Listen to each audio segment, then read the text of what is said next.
ಶಿವನನ್ನು ಬಂಧಿಸಿ ರಥವನ್ನು ಸಿದ್ಧಗೊಳಿಸಿ. ಸರಿ.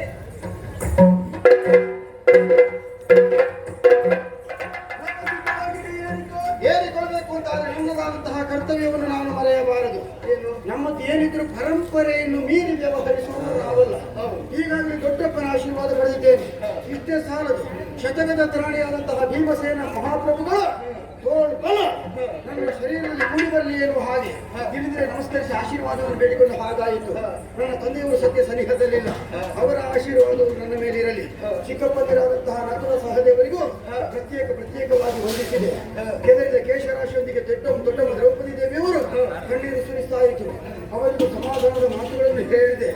ಸಾರಥಿ, ನೀನು ಹಿರಿಯವನು ಕಿರಿಯವನು ಮುಖ್ಯವಲ್ಲ, ಇದು ನಿನಗೂ ನಮಸ್ಕಾರವನ್ನು ಸಲ್ಲಿಸ್ತಾ ಇದ್ದೇನೆ. ಹಿಂದಿನ ಯುದ್ಧಕ್ಕೆ ಹೋಗುವ ಪೂರ್ವದಲ್ಲಿ ಒಂದು ಹರಿಕೆಯನ್ನು ಹೇಳಿಕೊಳ್ತಾ ಇದ್ದೇನೆ. ಯುದ್ಧದಲ್ಲಿ ಜಯಿಸಿ ಬಂದೆ ಅಂತಾದ್ರೆ 1000 ಮಂದಿ ಬ್ರಾಹ್ಮಣರಿಗೆ ಹೊಟ್ಟೆ ತುಂಬ ಊಟಗೊಳಿಸ್ತೇನೆ ಎನ್ನುವ ಹಾಗೆ. ಅಷ್ಟೇ ಅವರಿಗೆ ಊಟ ಕೊಟ್ಟರೆ ಸಾಕಾಗುವುದಿಲ್ಲ, ದಕ್ಷಿಣೆ ಕೊಡಬೇಕಾಗ್ತದೆ. ಅವರು ಸಮಾಧಾನ ಆಗಬೇಕು ಅಂತಾದ್ರೆ ದಕ್ಷಿಣೆ ಬೇಕು. ನಾನು ಕೊಡ್ತೇನೆ ಅಂತ ಹೇಳುವುದಲ್ಲ, ಅವರ ಕೈಯಿಂದ ಕೊಡಿಸ್ತೇನೆ ಎನ್ನುವ ಹಾಗೆ ಹೇಳಿದ ಕ್ಷಣ ಎಲ್ಲರೂ ಆಶೀರ್ವಾದವನ್ನು ಮಾಡುವುದಕ್ಕಾಗಿ ಮುಂದಾಗಿದ್ದಾರೆ. ಭೂಮಿ ದಿವಿದರ ಹರಿಕೆಯನ್ನು ಕೈಗೊಂಡಿದ್ದೇನೆ. ರಥ ಪ್ರದಕ್ಷಿಣೆ, ಅಶ್ವವಂದನೆ ಇದೆಲ್ಲವನ್ನು ಪೂರೈಸಿಕೊಂಡು ರಥಾರೂಢನಾಗ್ತೇನೆ. ರಥವನ್ನು ಏರ್ಪಡ್ತೇನೆ.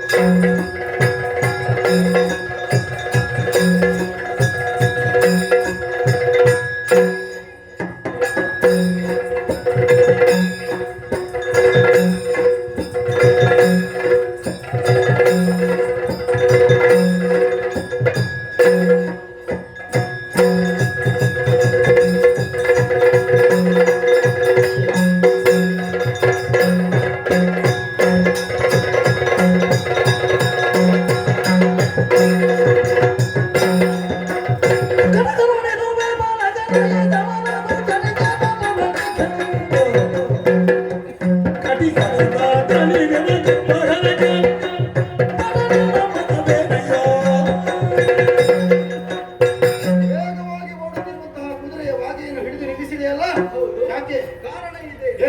ಯುದ್ಧವನ್ನು ಮಾಡಬೇಕೆಂಬಂತ ಉದ್ದೇಶದಿಂದ ನಾವು ಮುಂದೆ ಬಂದಿದ್ದೇವೆ.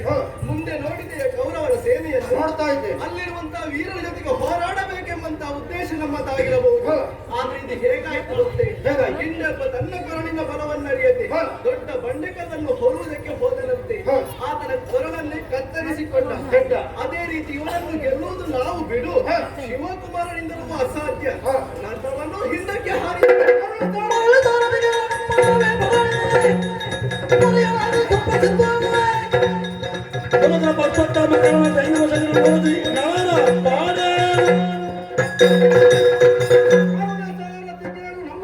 ಹೊಗಳಿಕೊಳ್ಳಲಾರದ ಸುಪ್ರಸಿದ್ಧ. ನಮ್ಮನ್ನು ನಾವು ಹೊಗಳಿಕೊಂಡ್ರೆ ಅದು ಆತ್ಮದ್ರೋಹವಾಗ್ತದೆ. ಸರಿ, ಪ್ರತಿ ಪಕ್ಷದವರನ್ನು ಕಂಡು ಹೊಗಳುವುದು ಸರಿಯಲ್ಲ. ಸೇನೆಯನ್ನು ಕಂಡಾಕ್ಷಣ ನೀನು ಭೀತಿಗೊಳಗಾಗಿದ್ಯಾ? ಧೈರ್ಯ ಬರುವುದಕ್ಕಾಗಿ ಒಂದೇ ಒಂದು ಮಾತನ್ನು ಹೇಳುತ್ತಾ ಇದ್ದೇನೆ, ಕೇಳು. ಪವರ ಮಾದರೆ ಹರಣ ವದನದಿ ಬೆವರತ ಹೇಳು. ಅವ ಗೆಡಿಸಿದರೆ ವಾಸವನ ಸದವೇನು, ಒಕ್ಕಡ ಹೊಗಳಿಸಿರು ಭಾರ್ಗವನ ಜವನ ಗೆಡಿಸಿದ ಸಾಕು. ಇನ್ನು ಅವರೋ ಇವರೋ ಮಾಧವನ ಪಾರ್ಥನ ದುಡಿಕಿದರೆ ಲೆಕ್ಕಿಸಲಾರೆ ಹರಿಸುತ್ತ.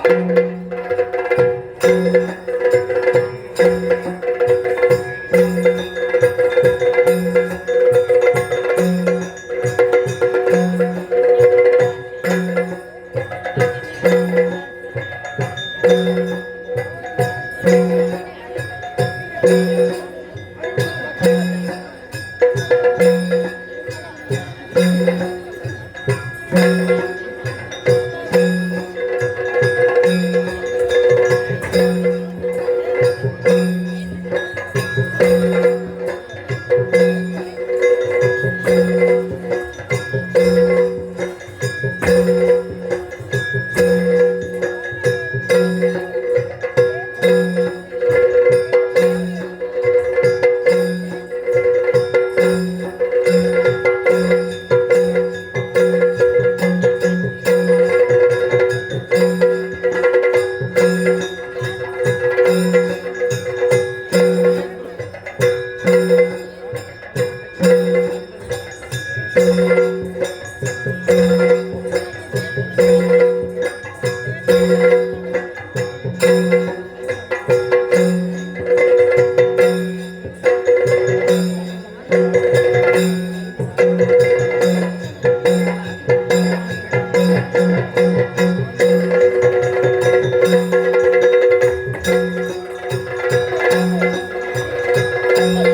ಕಟ್ಟಿ ಕಚ್ಚಿದವರನ್ನು ಹುತ್ತ ಏರಿದವರನ್ನು ನೀರಿನಲ್ಲಿ ಮುಳುಗಿಕೊಳ್ಳುತ್ತವರನ್ನು ಕೊಲ್ಲುವಂತಹ ಜಾಯಮಾನ ನನ್ನದಲ್ಲ.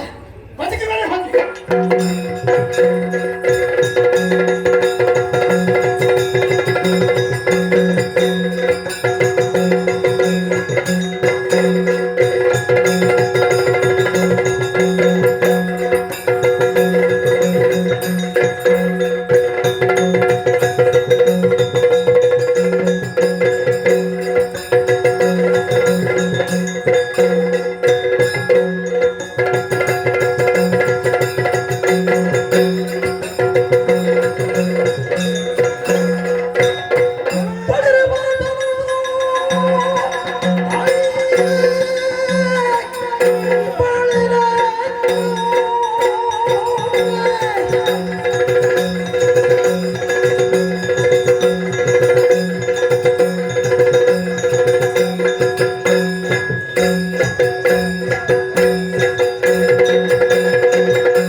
ನಿನ್ನ ಬಲವಿಗಿನ್ನು ಸರಿಯಾದ ಕುಲಕ್ಕೆ ರಕ್ತಪ್ರಾಯರ ಅಂತ ನಿನ್ನಂತ ಒಬ್ಬ ಇದ್ರೆ ಸಾಕು. ಹಲವರಿ ಏತಕ್ಕೆ ಅಲ್ವಾ? ನೋಡುವಾಗಲೇ ಗೊತ್ತಾಗ್ಲಿಲ್ವ ಕೆಲವು ಮಂದಿ ಹೇಗಿದ್ರು ಅಂತ? ಅಲ್ಲ, ನಮ್ಮವರ ವಿಷಯ ಹೇಳಿದ್ದಲ್ಲ ನಾನು. ನಿನ್ನಂತ ಒಂದು ರಕ್ತ ಇರ್ತಿದ್ರೆ ನನ್ನ ಜೊತೆಯಲ್ಲಿ ಇಷ್ಟವರೆಗೆ ಯುದ್ಧ ಬೇಕು, ಯಾವಾಗಲೂ ಉತ್ತಾಯ ಆಗುತ್ತಿತ್ತು. ಏನು ಮಾಡೋಣ ಹೇಳು, ನಮ್ಮ ದೌರ್ಭಾಗ್ಯ. ಆದರೂ ನೀನು ಅಣುಗ, ಕೆಡಲು ಬೇಡ, ಹೋಗು. ನಾನು ಅಣುಗನಾಗಿರಬಹುದು, ನಾನು ಬಿಡುವಂತಹ ಶರಗಳಿಗೆ ಬಾಲತನ ಇಲ್ಲ. ಒಂದು ಬಾಣ ಪ್ರಯೋಗಿಸಿದರೆ ರುಚಿಯನ್ನು ಅನುಭವಿಸು.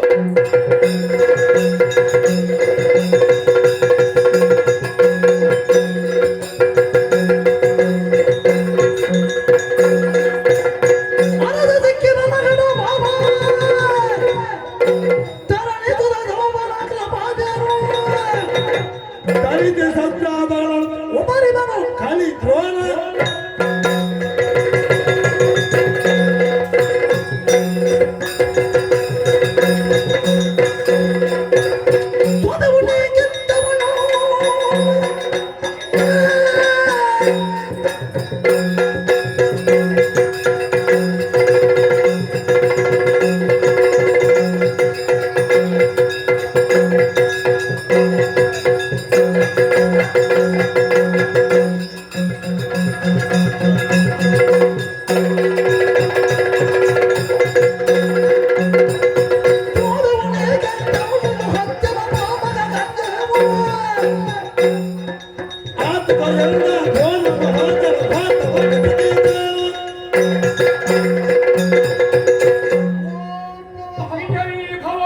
ಆಗಲಿ.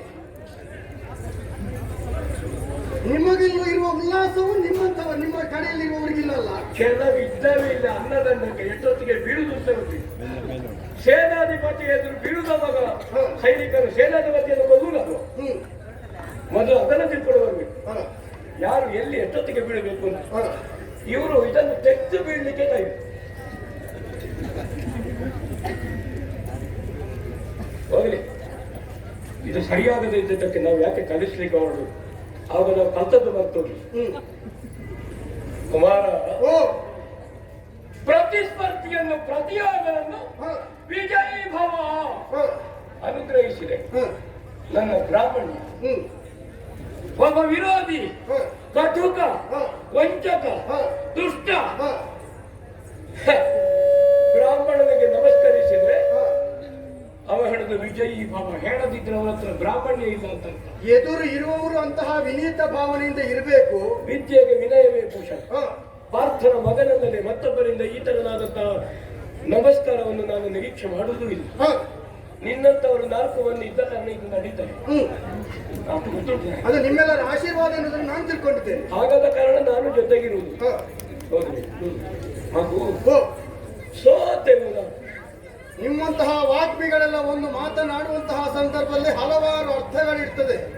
ಸೋತೆವು ಎನ್ನುವ ಹಾಗೆ ಹೇಳಿದಾಗ ಯಾವುದರಲ್ಲಿ ಸೋತದ್ದು, ಯಾರಿಗೆ ಸೋತದ್ದು, ಎಷ್ಟು ಹೊತ್ತಿಗೆ ಸೋತದ್ದು, ಇದು ನಾವು ತಿಳ್ಕೊಳ್ಳಬಹುದೇ? ಈಗ ಪ್ರಶ್ನೆ ಕೇಳಿದವರೇ ಸೋತೆವು ನಾವು ಹೇಳಿದವಳು ಅವ ಸೀದ ಹೋಗುದು. ಯಾಕೆ ಸೋತಿದ್ದೇವೆ ಅಂತ ಹೇಳಿ ಆಯ್ತಲ್ಲ. ಹಾಗಾದ್ರೆ ನಿಜ ಅರ್ಥ, ವಾಸ್ತವ ಅವಾಸ್ತವ, ನಿಗೂಢ ವಿಶೇಷ ಅರ್ಥ, ಒಂದು ಶಬ್ದಕ್ಕೆ ನಾನಾ ಅರ್ಥಗಳಿವೆ. ಹೌದು, ಭಾವಾರ್ಥ ಬೇರೆ, ಸೂಚ್ಯಾರ್ಥ ಬೇರೆ, ವ್ಯಂಗ್ಯಾರ್ಥ ಬೇರೆ, ಹೀಗೆ ಬೇರೆ ಬೇರೆ ಅರ್ಥಗಳಿವೆ. ಏನೇ ನೋಡಿದ್ರೆ ಎಲ್ಲರೂ ಹೇಳ್ತಾರೆ ಇವರು ಬೇರೆ ಹೇಳ್ತಾರೆ. ನೋಡಿ,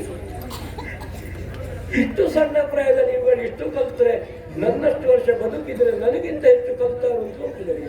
ಬದುಕೋದಕ್ಕೆ ಬಿಡ್ಬೇಕಲ್ಲ. ಪದಾರ್ಥಕ್ಕೆ ಉಪ್ಪು ಎಷ್ಟು ಬೇಕು ಮಗ? ಸ್ವಲ್ಪ ಸಾಕು. ಅನ್ನದಷ್ಟೇ ಉಪ್ಪು ಎಲೆಗೆ ಹಾಕಿದ್ರೆ ಊಟ ಮಾಡ್ಲಿಕ್ಕೆ ಆಗ್ತದೆ? ಆಗುವುದಿಲ್ಲ. ಬಾವಿಯಲ್ಲಿ ಇರುವ ನೀರು 2 ದಿವಸದಲ್ಲಿ ಮುಗಿದೋದಿತ್ತು. ಯಾವುದಕ್ಕೆ ಎಷ್ಟು ಪ್ರಮಾಣ, ಯಾವುದು ಏನು ಅಂತದ್ದಿದೆ. ಯಾವುದು ಮಾತಾಡಿದ್ರು ಸೋತೆವು ನಾವು ಗೆದ್ದವನಿ. ನಾವು ಸೋತೆವು ಎಂಬಲ್ಲಿಗೆ ಅಲ್ಲ, ಗೆದ್ದವನಿ. ಹೌದಾ? ಹೌದು. ನಾನು ಸೋತ ಕಾರಣ ನೀ ಗೆದ್ದು. ಯಾವುದರಲ್ಲಿ ನಾನು ಗೆದ್ದದ್ದು ಅಂತ ಬೇಕಲ್ವಾ? ತೊಡುವ ಬಿಡುವ ಬಿಟ್ಟು ತೊಡುವ ನಿನ್ನ ಶರಪ್ರಯೋಗದ ಚಮಕೃತಿಯನ್ನು ಕಂಡು ಬೆಳಗಾರೆ. ಏನು ನಾವು ಎಂತೆಂತಹ ವೀರರು ಬಂದ್ರು ಚಕ್ರವ್ಯೂಹವನ್ನು ಮುಟ್ಟುವುದು ಬಿಡು. ಒಳ ಬಂದ್ರೆ ಗೆದ್ದವ, ಒಳ ಬಂದ್ರೆ ಗೆದ್ದ. ಚಕ್ರವ್ಯೂಹದ ಒಳ ಪ್ರವೇಶ ಮಾಡಿದ್ದೀವಿ. ಈ ವಯಸ್ಸು ಹೊತ್ತಕಾಯಿ ಗಲ್ಲದ ಕೆಂಪು ವಾಸನಿಲ್ಲ ಮಗು. ಶ್ರೀಮಂತ ಆಯ್ತಾ ಇಲ್ಲೋ ಗೊತ್ತಿಲ್ಲ, ಆಗಿದೆ. ಹೇಳಿಕೆ ಬರಲಿಲ್ಲ. ವಿರೋಧ ಪಕ್ಷದಲ್ಲಿ ಇದ್ದೀರಲ್ಲ, ಲಡ್ಡು ಕಳುಹಿಸಲಿಲ್ಲ.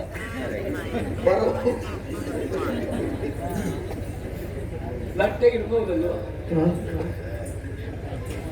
ನಿರೀಕ್ಷೆಯಲ್ಲಿರ್ತೇನೆ. ನೀನು ದಟ್ಟು ಕಳುಹಿಸುವಾಗ ನಾನು ತಿನ್ನಲಿಕ್ಕೆ ಉಳಿತೇನೆ ಹೊತ್ತು ಗೊತ್ತಿಲ್ಲ. ಅದು ಪಕ್ಕ ವೈಕುಂಠದ್ದಾಗಿ ಹೋದ್ರೆ ನನ್ನ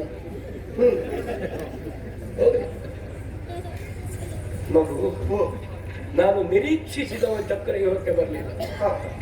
ನಾವೆಲ್ಲ ನಿರೀಕ್ಷೆ ಮಾಡಿದವರು ಎದುರು ಯಾರು ಸಿಗುವುದಿಲ್ಲ, ಅನಿರೀಕ್ಷಿತವಾಗಿಯೇ ಕೆಲವರು ಸಿಗುವುದು. ಅವರ ಅನಿರೀಕ್ಷಿತವಾಗಿ ಬಂದದ್ದು ಇವತ್ತು ಹೇಗಾಯ್ತು? ನೀವು ಬಂದದ್ದೇ ಒಳ್ಳೇದಾಯ್ತು, ಯಾಕಂದ್ರೆ ಇದನ್ನು ರಚಿಸಿದವರೇ ನೀವಲ್ವಾ. ನಾನು ರಚಿಸಿದ್ದು ಅಲ್ಲ, ಅವರ ಹಿಂದೆ ಇದ್ದ ಕಾರಣ ರಚಿಸಿದ್ದು. ಅವರು ಬಂದವರು ಮತ್ತೆ ನೀನು ಬರುವವರೆಗೆ ಕೂತು ನಮ್ಮಂತವರಿಗೆ ಒಂದು ಕಾಣಿಸಿಕೊಳ್ಳುವುದಕ್ಕೆ ಒಂದು ವೇದಿಕೆ ನಿರ್ಮಾಣ ಮಾಡಿದ್ದೀರಲ್ಲ, ಅದಕ್ಕೆ ನಾನು ಮೆಚ್ಚಿದ್ದೇನೆ. ನಾನು ನೀನು ಕಾಣಿಸಿಕೊಳ್ಳಲಿಕ್ಕೆ ವೇದಿಕೆ ಮಾಡಿದ್ದೇನೆ. ನಿನ್ನ ಅಯ್ಯ ನನ್ನ ಆತ್ಮವತ್ರ ಶಿಷ್ಯನಾದಂತಹ ಅರ್ಜುನ ಅವನ ನಿರೀಕ್ಷೆಯಲ್ಲಿ ಚಕ್ರವ್ಯೂಹವನ್ನು ಬೆಳೆದಿದ್ದೆ. ಅಲ್ಲ, ನಿಮ್ಮಂತವರು ಯಾರು ನಿರೀಕ್ಷೆ ಮಾಡಿದ್ರು ಕೂಡ ನಿರೀಕ್ಷೆ ಮಾಡಿದವರು ಬಾರದೇ ಇದ್ರು, ಯಾರು ಬಂದ್ರು ಅವರನ್ನು ವಿರೋಧಿಸುವಂತಹ ಸಾಮರ್ಥ್ಯ ಉಂಟು ನಿಮ್ಮಲ್ಲಿ. ಅಷ್ಟು ಇದ್ದ ಕಾರಣ ಈ ಕ್ಷೇತ್ರದಲ್ಲಿ ಇನ್ನು ಉಳ್ಕೊಂಡಿದ್ದೇನೆ. ಇಲ್ಲದಿದ್ರೆ ನಾನು ನಿವೃತ್ತಿಯಾಗಿ 2 ದಶಕಗಳು ಕಳೆಯುತ್ತೇನೆ. ನಿಮ್ಮ ನೇರ ನಡೆನುಡಿ ಕೆಲವರಿಗೆ ಆಗುವುದಿಲ್ಲ. ಅವರಿಗೆ ಆಗುವುದಿಲ್ಲ ಅಂತ ನನಗೆ ಹಿತವಾದದ್ದನ್ನು ಬದಲಿಸಲಿಕ್ಕಾಗ್ತದ? ಆಗುವುದಿಲ್ಲ. ನಾನು ನೇರ ನಡೆನುಡಿ ಮಾತ್ರ ಅಲ್ಲ, ನಾನು ಸತ್ಯ ನುಡಿಯುವವರು. ನೇರ ನಡೆನುಡಿ ಇದ್ದವರೆಲ್ಲ ಸತ್ಯವಾದಿಗಳಲ್ಲ, ಸತ್ಯವಾದಿಗಳೆಲ್ಲ ನಿಷ್ಠುರವಾದಿಗಳಲ್ಲ. ನಾನು ನಿಷ್ಠುರವಾದಿಯುವುದು ಸತ್ಯವಾದಿಯುವುದು ಎರಡೂ ಹೌದು. ಆದ್ರೆ ಒಂದು ಇಷ್ಟು ಸಮಯ ನಡೆದಿದೆ ನಂದು, ಇನ್ನು ನಡೀಬೇಕು ಸ್ವಾಮಿ. ಅಲ್ಲ, ಇನ್ನು ಬದುಕಿದಟ್ಟು ಇನ್ನು ಬದುಕಲಿಕ್ಕಿಲ್ಲ. ಹಠದ ಕಡೆ ಇನ್ನೊಂದು ನಡೆಸುವುದೇ. ನೀವು ಹೋಗುವಾಗ ನಿಮ್ಮ ಪೂರ್ಣ ಭಂಡಾರವನ್ನು ಇನ್ನೊಬ್ಬರಿಗೆ ಕೊಟ್ಟು ಹೋಗ್ಬೇಕು. ಹಾಗಾದ್ರೆ ಬೀಜದ ಕೀಲಿ ನನ್ನ ಹತ್ರವೇ ಇರ್ತದೆ, ಪೆಟ್ಟಿಗೆ ನಿಮ್ಮ ಹತ್ರ ಇರ್ತದೆ. ನಾನು ನಿರೀಕ್ಷಿಸಿದ ಚಕ್ರವ್ಯೂಹಕ್ಕೆ ಬರಲಿಲ್ಲ ಎನ್ನುವುದರಿಂದ ನನ್ನ ನಿರೀಕ್ಷೆ ಸ್ವಾತೋಯ್ತದೆ. ಗೆದ್ದೀನಿ. ನಾನು ನಿನ್ನನ್ನು ನಿರೀಕ್ಷೆ ಮಾಡದೇ ಇದ್ರು ಚಕ್ರವ್ಯೂಹ ಒಳ ಪ್ರವೇಶಿಸುವಲ್ಲಿ ನೀನದನ್ನು ಕರಗತ ಮಾಡಿಕೊಂಡಿದ್ದೀಯಾ ವ್ಯೂಹ ಭೇದನದ ವಿದ್ಯಮಾನವನ್ನು. ಆ ಕಾರಣಕ್ಕೆ ಗೆದ್ದವಾನಿ. ವ್ಯೂಹ ಭೇದವನ್ನು ಕಲಿಲಿಕ್ಕೆ ಒಂದು ಆಯುಷ್ಯ ಸಾಕಾಗಲಿಕ್ಕಿಲ್ಲ. ಅಂತಹದ್ದು ವ್ಯೂಹಗಳಲ್ಲಿ ಸರ್ವಶ್ರೇಷ್ಠವಾದದ್ದು ಚಕ್ರವ್ಯೂಹ, ಇನ್ನೊಂದು ವ್ಯೂಹವಿಲ್ಲ. ಅದರ ಒಳ ಪ್ರವೇಶ ಮಾಡಿದ್ದಿಂದ ನಿನ್ನ ಅದು ಹದಿಹರೆಯದ ತುದಿಯಲ್ಲಿ. ನಾನು ನಿನ್ನ ಪ್ರಾಯದಲ್ಲಿಯೂ ನಾನು ಇಷ್ಟಿರ್ಲಿಲ್ಲ. ನಿನ್ನ ಪ್ರಾಯದಲ್ಲಿ ಅಷ್ಟಿರುವುದು ನನ್ನ ಮಗ ಅಶ್ವತ್ಥಾಮ. ನನ್ನ ಪ್ರಾಯದಲ್ಲಿ ಬಹಳಷ್ಟು ಮಾತಾಡ್ತಾ ಇದ್ದೀರಿ ಅಂತ ಹೇಳ್ತಾ ಇದ್ರು. ಈಗ ಒಬ್ಬ ಮಾತುಗಾರ ಇಲ್ಲದಿದ್ರೆ ನೋಡಿದವರಿಗೆ ಕಥೆ ಎಂತದ್ದು ಅಂತ ಗೊತ್ತಾಗ್ತದೆ. ಕುಡಿದವರು ಕುಡಿಯುವುದು ಮಾತ್ರ, ಕಥೆ ಹೇಳುವಾಗ ಆಶ. ಮತ್ತೆ ಕುಡಿದವರ ಕಥೆಯು ನಾನೇ ಹೇಳು, ನನ್ನ ಕಥೆಯು ನಾನೇ ಹೇಳಬೇಕು, ಪ್ರಸಂಗ ನನಗೆ ಕಷ್ಟ. ಹೌದಾ? ಕುಣಿಯವರು ಕುಣದೇ ಸಂಪಾದನೆ ಮಾಡ್ತಾರೆ, ನಾನು ಕುಣಿಯುವುದನ್ನು ಸಂಪಾದನೆ ಮಾಡಬೇಕು, ಇನ್ನೊಬ್ಬರ ಮಾತನ್ನು ಹೇಳಬೇಕು, ನನ್ನ ಕಥೆಯ ಮಾತು ಹೇಳಬೇಕು. ಸಂಪಾದನೆ ಅಂತೆ. ನೀವು ಕುಣಿಯುವುದರಲ್ಲಿ ಸಂಪಾದನೆ ಮಾಡ್ತೀರಿ, ಮಾತಿನಲ್ಲಿ ಸಂಪಾದನೆ ಮಾಡ್ತೀರಿ. ನನ್ನನ್ನು ಸುಮ್ಮನೆ ಮಾತಾಡಿಸಬೇಡವಾಗ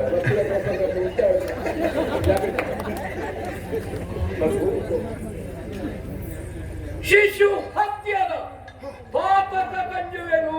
ಓಹೋ, ಯಾಕೆ ಕೇಳು?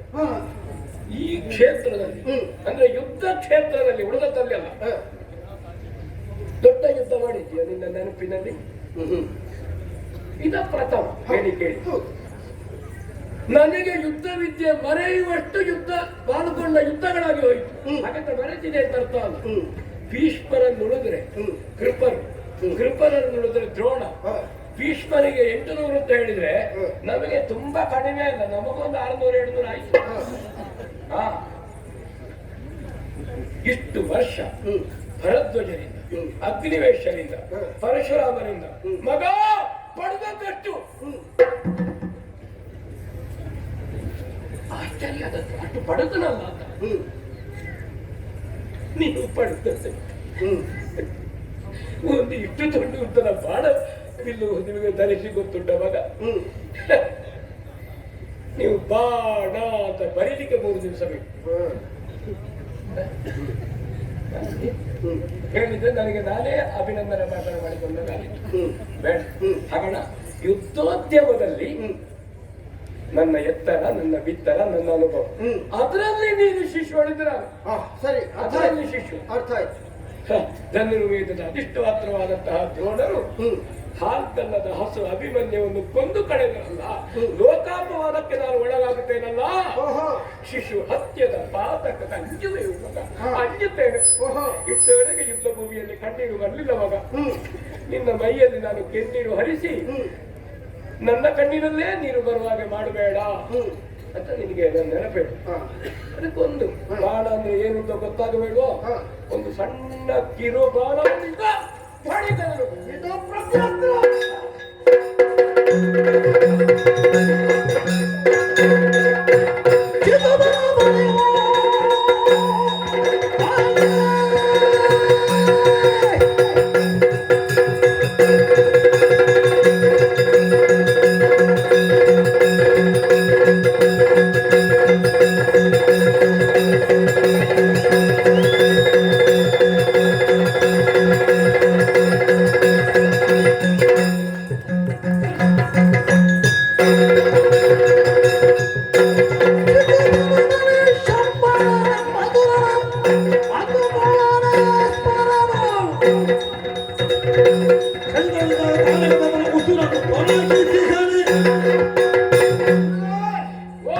ವಯಸ್ಸಾದಂತೆ ಕಥೆಗಳೆಲ್ಲವೂ ಕೆಲವು ಮರೆಯುವುದಕ್ಕೆ ಆರಂಭ ಆಗ್ತದೆ. ನಿಮಗೆ ಆಗ್ತದೆ ಅಂತಲ್ಲ, ಹಾಗೆಂತ ಒಂದೆರಡು ಘಟನೆಗಳನ್ನು ನಿನಗೆ ನೆನಪಿಸ್ತೇನೆ. ಶಿಶುತನದಲ್ಲಿ ಶಂಬರನೆಂಬ ಅಸುರನ ಹಸುಗೊಳ್ಳನೆ ಸ್ಮರಣ. ಶಂಬರಾಸುರನನ್ನು ಮನ್ಮಥ ಕೊಂದಿದ್ದಾನೆ. ಹೌದು. ಹುಟ್ಟಿ 6 ಮತ್ತೊಂದನೇ ದಿನದಲ್ಲಿ ಘೋರ ದೈತ್ಯರಾದಂತಹ ತಾರಕಾಸುರನ ಹಸುವನ್ನು ಕಸಿದುಕೊಂಡವ ವೀರ ಷಡಾನನ 7ನೇ ದಿವಸದಲ್ಲಿ ನಾನು ಓದಿದ ಕಥೆ. ಅವರೆಲ್ಲರೂ ಅಂಥವರನ್ನು ಕೊಂದಿದ್ದಾರೆ ಅಂತ ನಾನ್ಯಾಕೆ ನಿಮ್ಮನ್ನು ಗೆಲ್ಲಬಾರ್ದು? ನೀವು ಹೇಳಿದ ಕಥೆ ಸರಿ ಉಂಟು. ಅಲ್ಲಿ ಷಣ್ಮುಖ ಹುಟ್ಟಿದ್ದು ತಾರಕನನ್ನು ಕೊಲ್ಲಿಕ್ಕೆ, ಮನ್ಮಥ ಹುಟ್ಟಿದ್ದು ಶಂಬರನನ್ನು ಕೊಲ್ಲಿಕ್ಕೆ, ನೀವು ಹುಟ್ಟಿದ್ದು ನನ್ನನ್ನು ಕೊಲ್ಲಿಕ್ಕೆ ಅಂತ ಹೇಳೋದು ಉಂಟು. ನಾನು ಕೊಲ್ತೇನೆ ಅಂತ ಹೇಳಿದ್ದಲ್ಲ, ಗೆಲ್ತೇನೆ ಅಂತ ಹೇಳಿದ್ದು. ಈ ಕಿವಿ ಸರಿ ಕೇಳುವುದಿಲ್ಲ. ಕೆಲವರಿಗೆಲ್ಲ ಹಾಗಾಗ್ತಾ ಉಂಟು. ನನ್ನನ್ನು ಕೊಲ್ಲಿಕ್ಕೆ ಅಂತ ಯಾಜ ಉಪಯಾಜನ ಯಜ್ಞದಲ್ಲಿ ಒಬ್ಬನನ್ನು ಬಡದಿದ್ದಾನೆ ದ್ರುಪದ. ನನ್ನ ಎದುರು ಬರುವುದಿಲ್ಲ, ಹೆದರಿಕೆ ಉಂಟು ಅವನಿಗೆ. ಈಗ ನಾನು ಗೆಲುವನ್ನು ಸಂಪಾದಿಸ್ತೇನೆ, ನಾನೇ ನಿಮ್ಮನ್ನು ಗೆಲ್ತೇನೆ ಎನ್ನುವ ಹಾಗೆ ವಿಧಿ ಸಂಕಲ್ಪ ಇದ್ರೆ ತಪ್ಪಿಸುವುದಕ್ಕಾಗ್ತದ? ಗೆಲ್ಲಬೇಕಿದ್ರೆ ಯುದ್ಧ ಮಾಡಬೇಡ, ಮಾಡ್ಬೇಕು. ನೋಡ ಬಿಲ್ಲೆ ತೊಲದೆ ಬಾಣ ತೆಗಿತಾರೆ.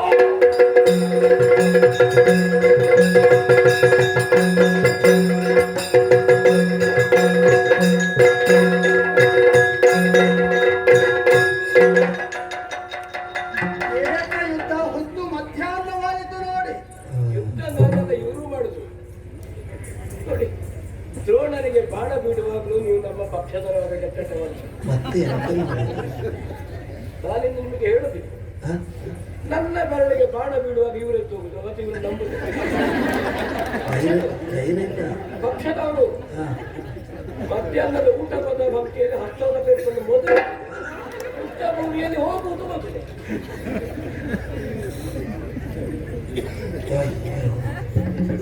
ಇನ್ನು ನೀವೇ ತಿರುಗಿ ಮಾಡಬೇಡಿ ಅಯ್ಯೋ ಅಂತ. ಅಲ್ಲ, ನಾನು ನೋಡ್ತಾ ಇದ್ದೇನೆ. ಕಾರಣದಲ್ಲ, ಬ್ರಾಹ್ಮಣ ಮಾಡಬೇಕಾದ್ದೇನು? ಪ್ರಾತಃ ಸದ್ಯೆ, ಮಧ್ಯಾಹ್ನ ಸದ್ಯೆ, ಸಾಯೋದು, ದರ್ಪೆ ಹಿಡಿಬೇಕಾದ ಕೈಯನ್ನು ಬಿಲ್ಲು ಹಿಡಿದಿದ್ದೆ, ಬಾಣಗಳನ್ನು ಹಿಡಿದಿದ್ದೆ. ನಾವು ಬಾಣ ಹಿಡಿಲಿಕ್ಕಲ್ಲ, ಕ್ಷಾತ್ರ ವೇದಕ್ಕಿರುವುದಲ್ಲ. ನಾವು ಅಶ್ವವೇದಕ್ಕೆ ಯಜ್ಞಕ್ಕೆ ಆಜ್ಞವನ್ನು ಕೊಡುವುದಕ್ಕಿರುವುದು. ಕ್ಷಾತ್ರ ವೇದದ ಯಜ್ಞಕ್ಕೆ ನಾವು ಏನು ರಕ್ತವಂಶದ ಬಗ್ಗೆ ಏನು ಸಿಗಿಸುವುದಕ್ಕೂ ಬ್ರಾಹ್ಮಣ್ಯ ಇರುವುದು ನಮ್ಮಲ್ಲಿ. ನೋಡಿ, ನೆನಪಿಸಿದ ಹೊತ್ತು ಮಧ್ಯಾಹ್ನ ಆಯ್ತು, ಅರ್ಘ್ಯ ಬಿಡ್ಲಿಕ್ಕಿಲ್ವ ದ್ರೋಣರೇ? ಒಬ್ಬ ಹೇಳಿದಂತೆ ಉಪನಯನಾದ ಮತ್ತು ಪುರುಷ ಉಪಕರಣವಾಗುವಾಗ ಅರ್ಘ್ಯ ಬಿಟ್ಟಿದ್ಯಾವಾಗ? ಉಪನಯನದ ಮರು ದಿವಸ ಬಿಟ್ಟಿದ್ದೇನೆ.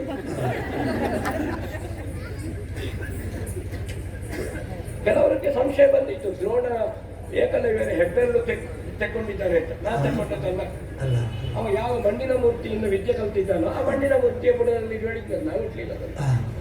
ಯಾಕೆ? ಆಡ ಕಿರಾತನಲ್ಲಿ ಧನುರ್ವೇದ ಸಿದ್ಧಿಯಾದರೆ ದೇಶದ ಭವಿಷ್ಯ ಯಾರ ಕೈಯಲ್ಲಿ ಹೋಯಿತು? ಎಲ್ಲ ಯುದ್ಧೋದ್ಯಮಗಳು ಆಡಳಿತದ ನಿಯಂತ್ರಣದಲ್ಲಿರಬೇಕು. ಅದು ಚಕ್ರವರ್ತಿಯ ನಿಯಂತ್ರಣದಲ್ಲಿರಬೇಕು, ದಂಡಾಧಿಕಾರಿಯ ನಿಯಂತ್ರಣದಲ್ಲಿರಬೇಕು. ಈ ರಾಷ್ಟ್ರೀಯ ಪ್ರಜ್ಞೆಯಿಂದ ನಾನು ಅದನ್ನು ಪಡೆದಿದ್ದೇನೆ ಹೊರತು ನನ್ನ ಆರೋಪ ಮಾಡಬೇಡಿ. ಮಾತಾಡಿದ್ರೆ ಕುಟುಂಬ ಕಾಲ ಬಂದಿತ್ತು, ಅಪ್ಪನಿಗೆ ಶ್ರಾದ್ದ ಮಾಡಬೇಕಾದಿತ್ತು, ಆರೋಗ್ಯಕ್ಕೆ ಹೋಗ್ತದೆ.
ನಿನ್ನ ಮುಂದೆ ನಿಂತವ ಕಲಿಕರ್ಣ, ನನ್ನಲ್ಲಿ ಹೋರಾಡುವುದಕ್ಕೆ ಇನ್ನೂ ನೀನು ಬಾಲಕ. ನಿನ್ನ ಅಪ್ಪಂತ ಹೋರಾಟವನ್ನು ನೀನು ಕಲಿಕರ್ಣ ಅಲ್ವಾ? ಹೌದು. ನಿನಗೆ ಕಲಿಸ್ತೇನೆ.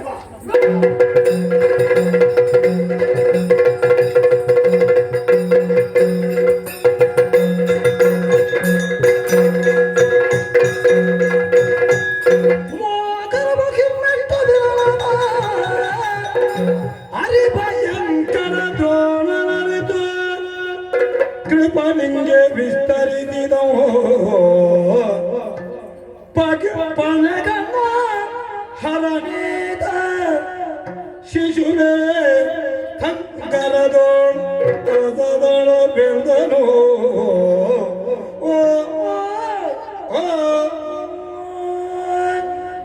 ಹರಿಭಯಂಕರ ದ್ರೋಣ. ಯಾರಿಗೆ ಹೇಳಿದ್ದು ನೀವು? ವಿಳಾಸ ಇಲ್ಲದೆ ಓಡ್ತಾ ಉಂಟು ನಮ್ಮ ಸೇನೆ. ಸುಮ್ಮನೆ ನನ್ನನ್ನು ಹೊಗಡುದು. ಹರಿಭಯಂಕರ ಯಾರು?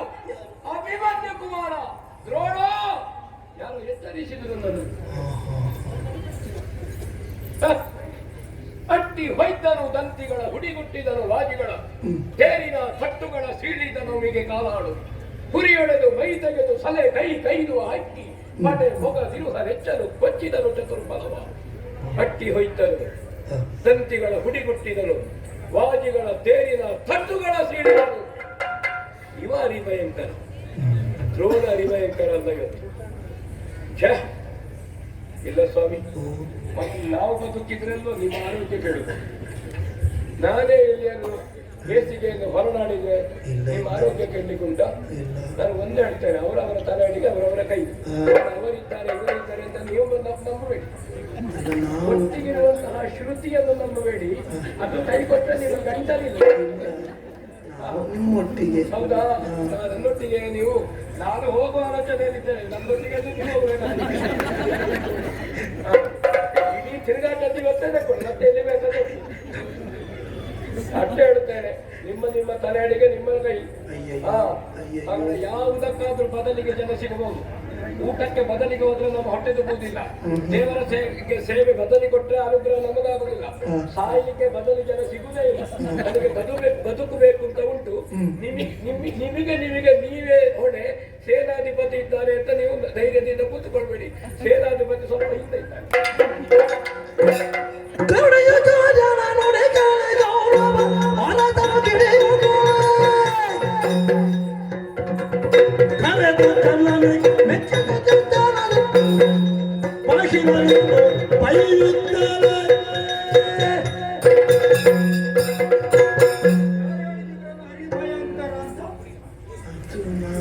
ಹರಿಭಯಂಕರ ಅನ್ನುವ ನಗರತೆಗೆ ಪಾತ್ರರಾದವರು ಮಾತನಾಡುವ ಬರಿ ಹೀಗ.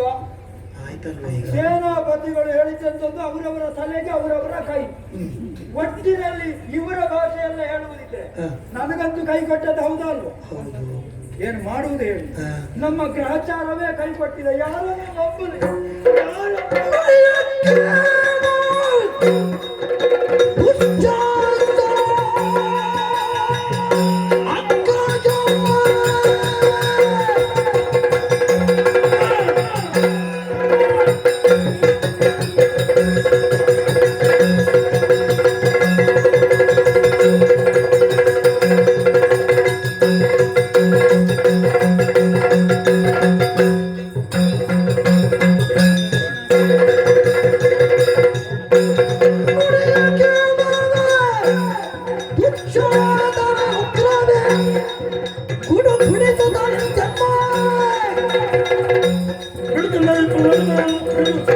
ನಡೆಯಬೇಕರಿ.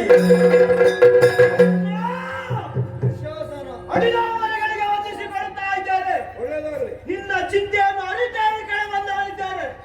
ಅಣ್ಣ, ನಿನ್ನ ಚಿಂತೆಯನ್ನು ನೋಡುವಾಗ ನನಗೆ ನಗು ಬರ್ತಾ ಉಂಟಣ್ಣ. ಎಲ್ಲರೂ ನಗಾಡುವ ಸ್ಥಿತಿ ಆಗಿದೆ ಈಗ. ಆದ್ರೆ ಕಾರಣ ಏನು ಬರೆಯ? ನಾನು ಮಾತ್ರ ಅಳ್ತಾ ಇದ್ದೇನೆ ಅಷ್ಟೇ. ಹೆದರಬೇಡ. ನೀನು ಕೆಟ್ಟದ್ದು ಎಲ್ಲಿ ಬಲ್ಲೆಯ? ನಮ್ಮವರನ್ನು ನಂಬಿ ನೀನು ಕೆಟ್ಟದ್ದು. ನಮ್ಮವರ ಸಾಲ ನೀರು ಇದೆಯಪ್ಪ. ನನ್ನನ್ನು ಹೇಳಿದ್ದಲ್ಲ ಅಣ್ಣ. ನಿನ್ನನ್ನು ಬಿಟ್ಟ ನೀನು ಬೇರೆ ಅಲ್ಲ, ನಾನು ಬೇರೆ ಅಲ್ಲ.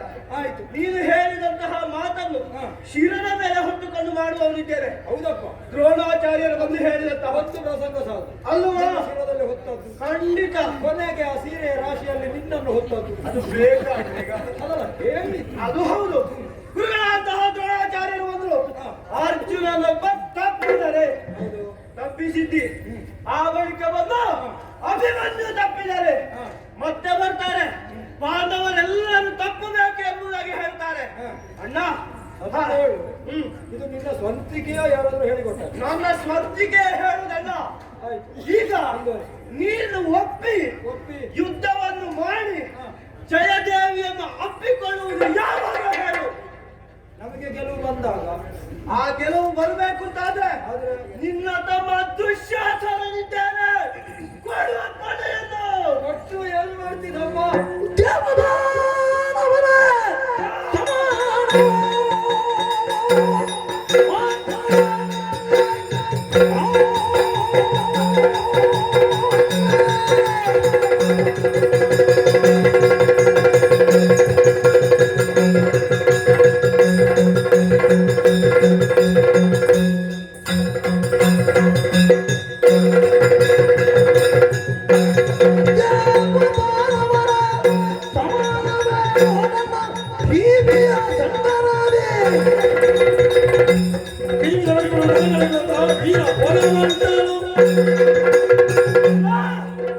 ನೀನು ಒಪ್ಪಿಗೆ ಪಟ್ಟಿದ್ದಾದ್ರೆ ಒಂದು ವಿಚಾರ ಹೇಳುದ.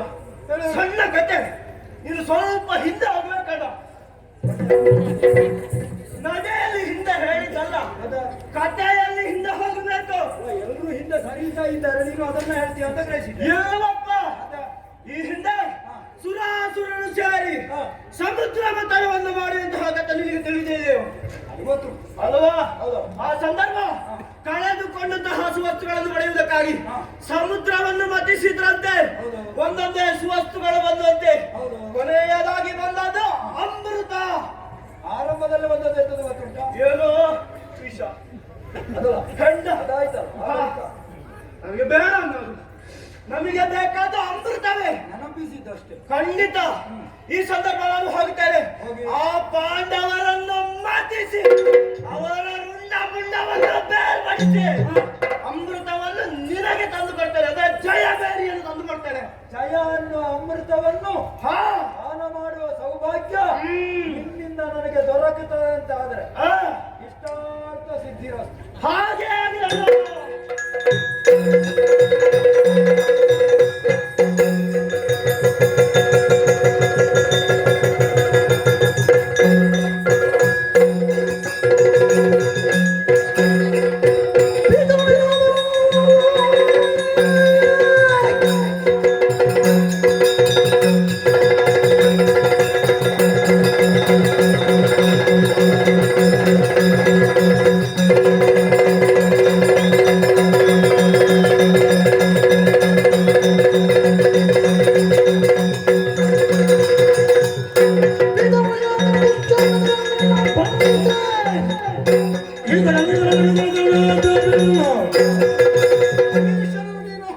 ಶಾಸನನೇ ಹಾ, ಒಂದೇ ಒಂದು ಶರದಲ್ಲಿ ಭಂಗಿಸದಿದ್ದರೆ ಜನಕ್ಕೆ ಶರಸನ್ಯಾಸ.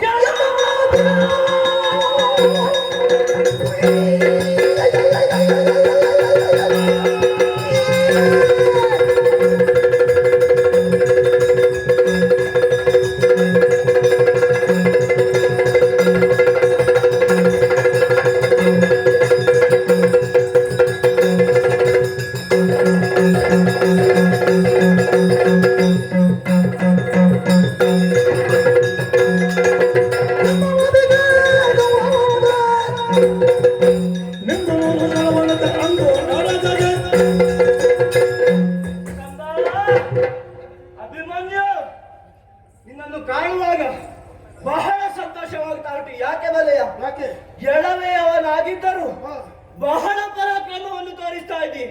ಆದ್ರೆ ನಿನ್ನ ಪರಾಕ್ರಮ ಎಂಬುದು ನನ್ನ ಎದುರಿಗಲ್ಲ.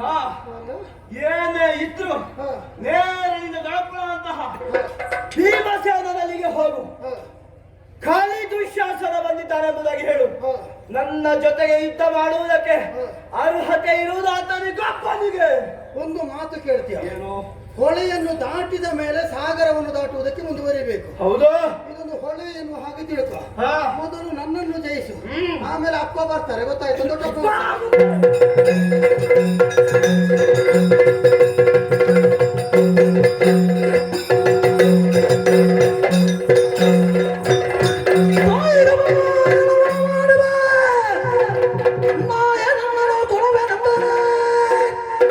ವಾಯುಪುತ್ರನ ಬಾಧ ಕತ್ತುವನೆಂದು ತೆಗೆದಚ್ಚ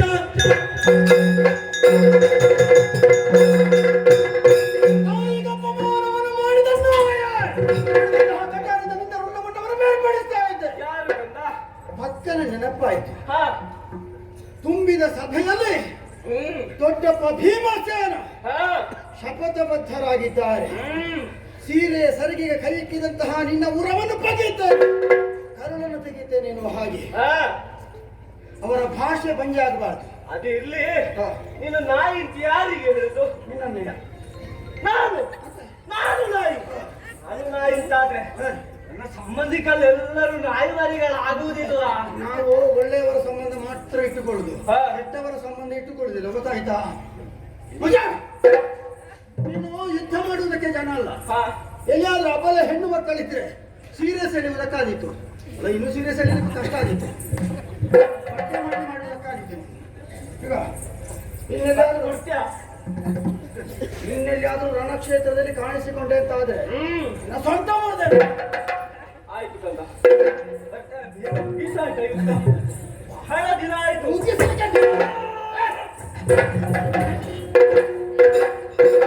ಏನ ಮಾಡು ಬುದ್ಧಿರು ಕಳೆದ ಶಾನು ಬಲ್ಲ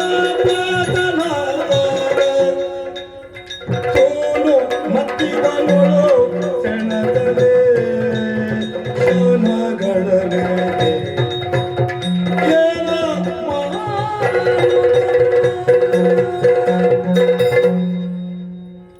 ಒಂಬತ್ತನೇ ದಿವಸದ ರಾತ್ರಿ ಭೀಷ್ಮರು ಯಾಕೆ ಬಿಡದಿಗೆ ಪಾಂಡವರನ್ನು ಬರಮಾಡಿಸಿಕೊಂಡಿರುತ್ತ ಈಗ ಅರ್ಥ ಆಯ್ತು. ಕೌರವನ ಆಪ್ತ ತಮ್ಮ ಹೇಳುವುದು, ಅರ್ಜುನನೊಬ್ಬರು ತಪ್ಪಿದರೆ ಅಂತ ಗುರುಗಳು ಹೀಗೆ ಹೇಳಿದ್ರಲ್ವ. ಸೇನಾಧಿಪತಿಯನ್ನು ಆಕ್ಷೇಪಿಸುವವರು ಪಕ್ಷದಲ್ಲಿದ್ದಾರೆ ಅಂತಂದ್ರೆ ಜಯ ಬಂದಿದ್ದ. ಅದು ಭೀಷ್ಮರಿಗೆ ಗೊತ್ತಾದ್ದು 9 ದಿವಸದಲ್ಲಿ. ಶಿಖಂಡಿಯನ್ನು ಮುಂದೆ ತನ್ನಿ, ತನ್ನ ನಿವೃತ್ತಿಯನ್ನು ಕೃಷ್ಣಸ್ವಾಮಿ ಅಂತ ಹೇಳಿ.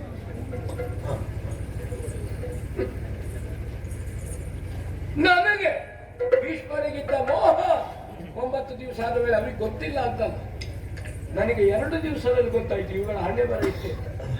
ಸೇನಾಧಿಪತಿಯನ್ನು ಆಕ್ಷೇಪ ಮಾಡುದು. ಭೀಮಸೇನ ಮಾಡಿದ ಪ್ರತಿಜ್ಞೆ ಏನು?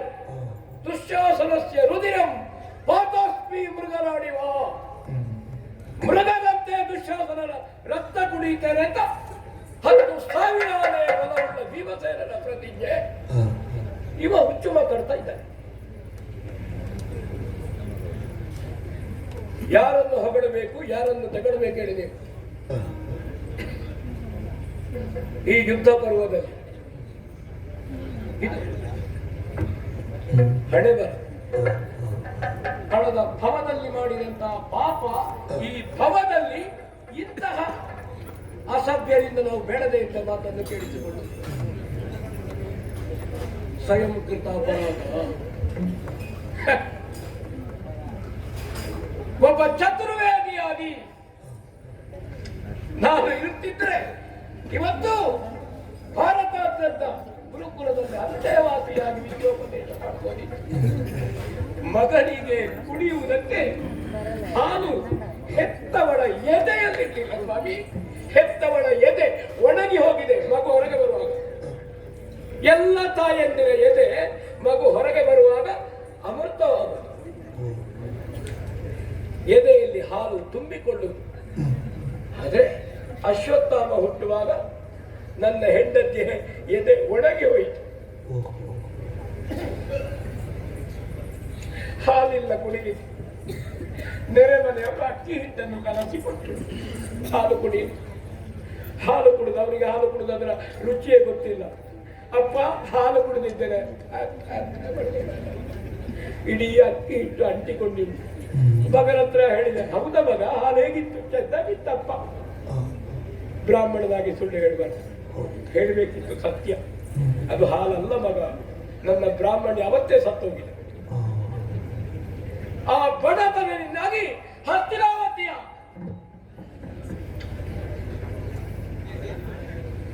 105 ಮಕ್ಕಳಿಗೆ ವಿದ್ಯೆಯನ್ನು ಕಲಿಸುವುದಕ್ಕೆ ನನ್ನ ಧನುರ್ವೇದವನ್ನು ಒತ್ತ ಇಟ್ಟಿದ್ದೆ. ಅದರ ಫಲ ಏನು ಗೊತ್ತುಂಟ? ನನ್ನಿಂದ ಅಕ್ಷರಾಭ್ಯಾಸ ಮಾಡಿ ಶಸ್ತ್ರದ ಅಭ್ಯಾಸ ಮಾಡಿದ ಇವುಗಳು ಸೇನಾಧಿಪತಿಯನ್ನು ಆಕ್ಷೇಪಿಸುವುದು. ನಾನಿಲ್ಲ ನಿಮ್ಮ ಅದಕ್ಕೂ ಹೂ ಹೇಳ್ತೀನಿ, ನನಗೂ ಹೂ ಹೇಳ್ತೀನಿ. ನಿಮ್ಮನ್ನು ತೆಗಿಬೇಕು ಬೇಕು ಯುದ್ಧ. ಇದು ಕರ್ಣ ಅವರೊಟ್ಟಿಗೆ ನನ್ನನ್ನು ಬೈದುಕೊಂಡಿದ್ಯಾ? ಇಲ್ಲ ಗುರುಗಳೇ, ನಿಮ್ಮ ಕರೆಗೆ ನಾನು ಕಾಯ್ತಾ ಇದ್ದೆ. ಕರ್ಣ ಉದಗ ತುಂಬುವ ನೀನು ತಡೆಯದೆ ಪೂರ್ಣ ಶೌರ್ಯನ ಕೈಯ ಧನುವನ್ನು ಚೂಪು ಕರ್ಣ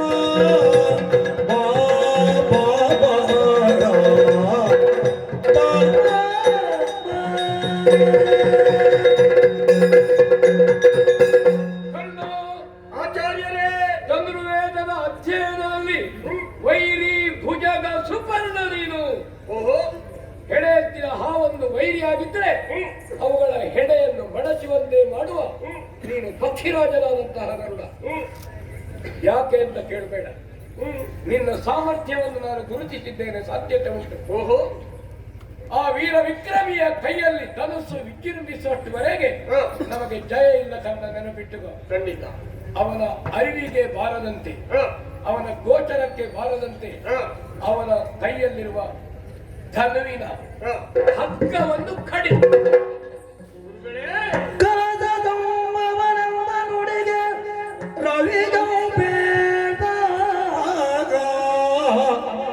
ಸುಲಭವೇ ಮಹಾರಥ ಕದನ ಲಂಪದರಮ್ಮ ಕಲಹಕಿರಾದ ಶಿಶುವು ಜಯಿಸಲು ಆರದೆ ಧನುವ ಕಂಡಿಪುಚಿತವೇ ಗೆಲಿದರದು ಕರುವಿಗೆಯ ಲೋಕಧಾನದ ನುಡಿಯೇ ಛಲಭಂಗ ನೀನೀಗ ನುಡಿದ ಮಾತಿನ ಬಗೆಗೆ ಸಿನುಗುವ ನಾನಲ್ಲ. ಬಲು ದೋಷ ಕೊಳಗಪ್ಪಿನ ಜನರು ಗುರು ನುಡಿದಾಗ ಗುರುವೇ. ಗುರುಗಳೇ, ರಾಧೇಯ, ನೀವು ಆಡಿದಂತಹ ಮಾತನ್ನು ಕೇಳಿದಾಗ ನನಗೆ ಆಶ್ಚರ್ಯವಾಯಿತು. ಧರ್ಮಕ್ಷೇತ್ರವಾದಂತಹ ಈ ಕುರುಕ್ಷೇತ್ರದಲ್ಲಿ ಧರ್ಮಯುದ್ಧವೇ ನಡೆಯುತ್ತಾ ಇದೆ. ಧರ್ಮಯುದ್ಧವೇ ನಡೆಯಬೇಕೆನ್ನುವ ಹಾಗೆ ನೀವು ಆಡಿದಂತಹ ಮಾತು. ಆ ರೀತಿಯಾಗಿ ಅಭಿಮನ್ಯು ವೀರಾವೇಶದಿಂದ ಯುದ್ಧವನ್ನು ಮಾಡುತ್ತಾ ಇದ್ದಾನೆ. ಕುರುಸೇನೆಗೆ ಅತಿರಥ ಮಹಾರಾಜರಂತಹ ನಮಗೆಲ್ಲ ಸೋಲಾಯಿತು, ಹೌದು. ಇನ್ನು ಹೇಗಾದ್ರೂ ಗೆಲುವನ್ನು ಸಂಪಾದಿಸಬೇಕೆನ್ನುವಂತಹ ಉದ್ದೇಶವನ್ನು ಇದ್ದಂತಹ ತಾವು ಯಾರಿಗೂ ಕಾಣದಂದದಿ ಅಭಿಮನ್ಯು ಯುದ್ಧ ಮಾಡುತ್ತಿರುವಾಗ ಅವನ ಹಿಂಗಡೆಯಲ್ಲಿ ಹೋಗಿ ಯುದ್ಧವನ್ನು ಮಾಡಬೇಕು. ಅವನ ತನ್ನುವ ಹಗ್ಗವನ್ನು ಕತ್ತರಿಸಬೇಕೆನ್ನುವ ಹಾಗೆ. ಸ್ವಾಮಿ, ಲೋಕ ಅಪವಾದಕ್ಕೆ ಗುರಿಯಾಗುವುದಿಲ್ವೇ ನಾವು? ಈ ಮನಸ್ಸು ಯಾಕೋ ನನ್ನ ಮನಸ್ಸು ಒಪ್ಪುವುದಿಲ್ಲ. ಒಂದು ರೀತಿಯಲ್ಲಿ ಪಾಪ ಎನ್ನುವ ಹಾಗೆ ನನ್ನ ಮನಸ್ಸು ಹೇಳ್ತಾ ಇದೆ. ಪ್ರಸಂಗದೊಳಗಿಲ್ಲ ಅಂತ ಸ್ಪಷ್ಟ ಗೊತ್ತಾಯ್ತು. ಅವರು ಮಾತಾಡೋಟ್ಟಿಗೆ ನೀನು ಇದ್ದಿ. ಯಾಕೆ ಸ್ವಾಮಿ? ಆಕ್ಷೇಪಿಸಲಿಕ್ಕೆ ಗೊತ್ತುಂಟು. ಏನು ಆಕ್ಷೇಪಿಸಲಿಕ್ಕೆ ಗೊತ್ತಿಲ್ಲ. ಯಾರು ಕಾಣದಾಗೆ ಅಂತ ಹೇಳಿದಿರ? ತಿಳಿಯದಂದದಿ ಯಾರು ಕಾಣದಾಗೆ ತಿಳಿಯದಲ್ಲ ಹೇಳಿದಿರ? ಯಾರು ಕಾಣದಾಗೆ? ಬಿಲ್ಲಿ ಹಿಡಿದವನ ಗಮನಕ್ಕೆ ಬಾರದಂತೆ. ಹೌದಾ? ಸಾರ್ವಜನಿಕವಾಗಿ ಹೇಳಿದ್ದಲ್ಲ? ಸರಿ. ಹೌದಾ? ಹಾ. ಧರ್ಮಯುದ್ಧ ಅಂತ ಹೇಳಿದ್ದೀರಿ ನೀವು, ನಾನು ಹೇಳಿದ್ದೆ ಧರ್ಮಯುದ್ಧ ಅಂತ. ಹಾಗೆ ಅಂತ ಕುರುಕ್ಷೇತ್ರ ಆರಂಭವಾಗುವಾಗ ನೇರವಾಗಿ ಅದು ಹೇಳಿದ್ದೆ ಯಾರು? ಹೇಳಿದ್ದೆ ಯಾರು?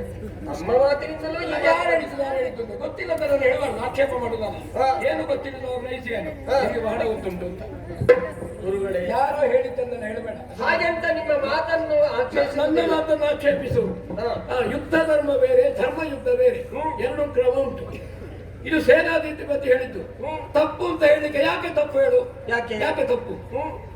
ಬಿಲ್ಲಿನ ಹಗ್ಗವನ್ನು ಕಡಿಯುವುದು ಯಾಕೆ ತಪ್ಪು ಹೇಳು? ಯಾಕೆ ಸ್ವಾಮಿ? ಸರಿ ಯಾಕೆ ಅಂತ ನಾನು ಹೇಳ್ತೇನೆ. ಹೇಳಿ. ತಪ್ಪು ಯಾಕೆ ಅಂತ ಹೇಳು. ಅಲ್ಲ, ಯಾಕೆ ಕಡಿಯುವುದು ಅಂತ ನಾನು ಏನ್ ಹೇಳಿದ್ದೆ? ಈಗ ತುಂಡರಿಸಬೇಕು ಅಂತ ಹೇಳಿದ್ರಿ, ಹಾ. ಅದು ಅಧರ್ಮ ಅಲ್ವಾ ಅಂತ ನಾನು ಹೇಳುದು. ಹಾಗಾದ್ರೆ ಒಬ್ಬ ಯುದ್ಧ ಮಾಡೋದು, ಅವನು ಆಯುಧ ತುಂಡು ಮಾಡೋದು, ಅದರ ಮಾತ್ರ ಯುದ್ಧಕ್ಕೆ ಬಂದದ್ದು. ಈಗ ನಾನು ನೇರ ಯುದ್ಧ ಮಾಡಿ ನಾವು ಗೆಲುವನ್ನು ಸಂಪಾದಿಸಬಹುದು ಅಂತ ನಾನು ಹೇಳುದು. ಈಗ ನೇರ ಯುದ್ಧ ಅಲ್ಲ ಅಂತ ಹೇಳಿದ್ದು. ಈಗ ಶಾಪಾದಪಿಗಳು ಶರಾದಪಿಗಳು ಅದು ನಾನು ಶಾಪಾದಪಿ ಹೌದು. ನಾನು. ಈಗ ಅಂತಹ ಯುದ್ಧವನ್ನು ಮಾಡುವಂತಹ ಸಾಮರ್ಥ್ಯ ನಿಮ್ಮಲ್ಲಿಯೂ ಉಂಟು. ಅಲ್ಲ, ನನ್ನಲ್ಲಿ ಉಂಟು, ನನ್ನಲ್ಲಿ ಹೌದು. ಇಲ್ಲ ಅಂತಲ್ಲ. ಹಾಗಾಗಿ ಯಾಕೆ ಹೇಳಿದ ಕೇಳು. ನನ್ನಲ್ಲೇ ಹೇಳಬೇಕು ಅಂತಿದ್ರೆ ಕಾರಣ ಏನು ಸ್ವಾಮಿ? ಯಾಕೆ ಹೇಳಿದೆ ಅಂತ ಕೇಳು. ಹೇಳಿ. ಏನ್ ಹೇಳಿದೆ? ಹಾ. ಬಿಲ್ಲಿನ ಹಗ್ಗವನ್ನು ತುಂಡು ಮಾಡು. ಹಾ, ಸರಿ, ನೋಡ್ಬೇಕು, ನಾನು ಮಾತ್ರ ಕೇಳ್ಬೇಕು. ಸರಿ. ಬಿಲ್ಲನ್ನು ತುಂಡು ಮಾಡ್ಲಿಕ್ಕೆ ಹೇಳಿದಲ್ಲ, ಬಿಲ್ಲನ್ನು ತುಂಡು ಮಾಡಿ ಒಳಗಿಡುದು. ಹಗ್ಗವನ್ನು ಜಾತಿ ತುಂಡು ಮಾಡಬೇಕು. ಹಾ. ಯಾಕೆ? ಅವನ ಪ್ರಾಣ ಬಿಡುವಾಗ ಹಾ. ಹಗ್ಗದ ಲಾಘವ ಸೌಷ್ಠವ ಉಂಟಲ್ಲ, ಹೌದು. ಕಣ್ಣಿಗೆ ಕಾಣುವುದಿಲ್ಲ. ಬಾಣ ಪ್ರಯೋಗ ಮಾಡುವಾಗ ಲಾಘವ ಸೌಷ್ಠವ ಕಾಣದೇ ಇರುವ ಬಿಲ್ಲಾಳುಗಳು ಒಬ್ಬ ಶ್ರೀರಾಮಚಂದ್ರವ, ಒಬ್ಬ ಅರ್ಜುನ, ಒಬ್ಬ ಅಭಿಮನ್ಯು ಕುಮಾರ. ಲಾಘವವನ್ನು ಕಾಣುವ ಸಾಮರ್ಥ್ಯವುಳ್ಳವರು ವರ್ತಮಾನದಲ್ಲಿ ಏಕೈಕ ವಿಕ್ರಮಿಲ್ಲಿ ನನಗೊತ್ತುಂಟು, ನೀನು. ನನಗೂ ಆಗುದಿಲ್ಲ ಅದು. ನನಗೆ ಹಗ್ಗ ಹೌದು, ಹಗ್ಗ ಕಾಣದೇ ಇದ್ರು ಈ ಬಾಣವನ್ನೇ ತೆಗೆದು ಬಿಡುವ ಲಾಘವದಲ್ಲಿ ಹಗ್ಗ ಎಲ್ಲಿರಬಹುದು ಅಂತ ನೋಡುವ ಸಾಮರ್ಥ್ಯ, ಕಾಣದೇ ಇರುವ ಹಗ್ಗವನ್ನು ಗ್ರಹಿಸುವ ಸಾಮರ್ಥ್ಯ ಇರುವುದು ನಿನಗೆ.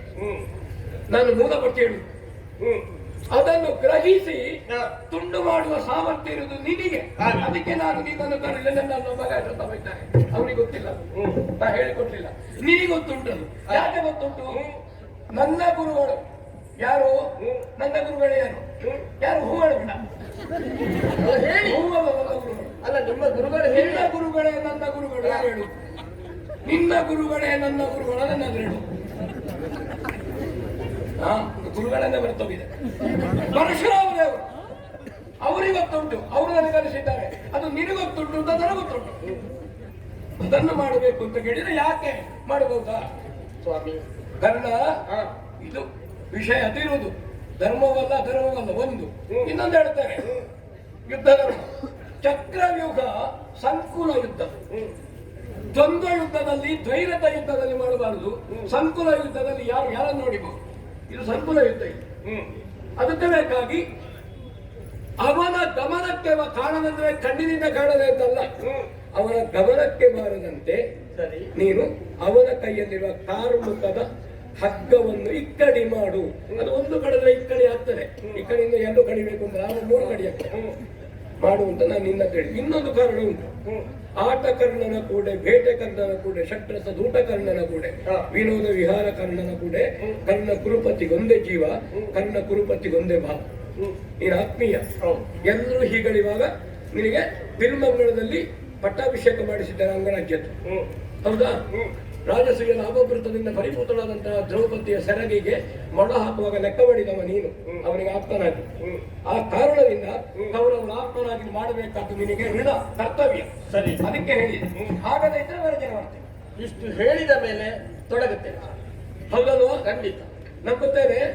ಧೈರ್ಯವಾಗಿ ಮಾತು ಕೊಟ್ಟರೆ ನೀವು ಖಂಡಿತ ಈಡೇರಿಸ್ತೇನೆ.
ಅಭಿಮನ್ಯು ನೀನು ಧೀರ ಹೌದು, ನೀನು ವೀರ ಹೌದು, ರಣಧೀರ ಹೌದು. ಥೂ, ನಿನ್ನ ಜನ್ಮಕ್ಕೆ ಧೀರ. ಧರ್ಮಕ್ಷೇತ್ರವಾದಂತಹ ಕುರುಕ್ಷೇತ್ರ ಧರ್ಮಯುದ್ಧ ನಡೀತಾ ಇತ್ತು. ನನಗರಿಯದಂತೆ ನನ್ನ ಚಾಪವನ್ನು ಕಡಿಗೊಳಿಸಿದ್ದೆ. ನಾನೇ ಚಾಪ ಹೋದ ಮಾತ್ರಕ್ಕೆ ನನಗೆ ಸೋಲಾಯಿತಿರುವ ಹಾಗೆ ಭಾವಿಸಬೇಡ. ಹಾ. ಕಟಾರಿ ಹಿಡಿದಿದ್ದೇನೆ.